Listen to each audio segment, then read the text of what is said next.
Thank you for this opportunity to share our progress on developing an Arctic village resilience for our NNA planning grant. This is a collaboration between UMass Amherst Geosciences and Civil Engineering, the Alaska Native Tribal Health Consortium, and the leadership in the both Kotzebue and YK Delta regions. We are completely focused on the changes in the physical environment and as they affect village infrastructure, particularly municipal water cycles, coastal erosion, sediment impacts on these systems, and also the water resources and how sea ice and sea level and permafrost conspire to cause massive flooding and managed retreat.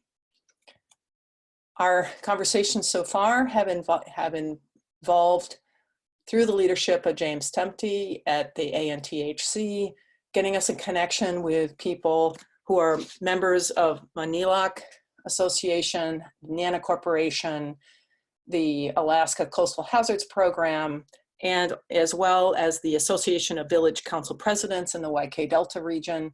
All of these individuals have been very helpful in thinking about how we move forward with this planning process. The YK Delta is, of course, a complex area on a sinking delta system, deltaic system with villages spread up and down major river systems.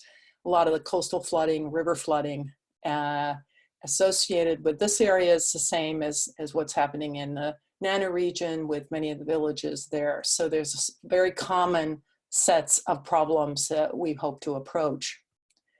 Our planning has involved, again, these three areas, looking at municipal water, infrastructure with climate change, coastal erosion, coastal hazards and sea level and run up during storms, as well as the hydrological impacts on water safety in these areas, water and sewer. They have plenty of planning grants or planning documents already in place in these regions. We're not reinventing this wheel, but in fact taking the priorities and items that are important to these areas out of these documents and working with them to set a process for the future. We've had several sets of Zoom meetings, and the notes from those meetings have sent out to the participants. We clearly see a need for action, not more planning, and so we hope to move ahead with education and partnerships to develop a future proposal. Our plan for the summer and fall depends on what COVID-19 does to us, whether we remain in Zoom conversations or an email, or whether we can actually meet in the future in person. But we certainly plan to have a co-written phase 1 proposal for spring 2021. Thank you very much. And here is our contact information. I look forward to your questions.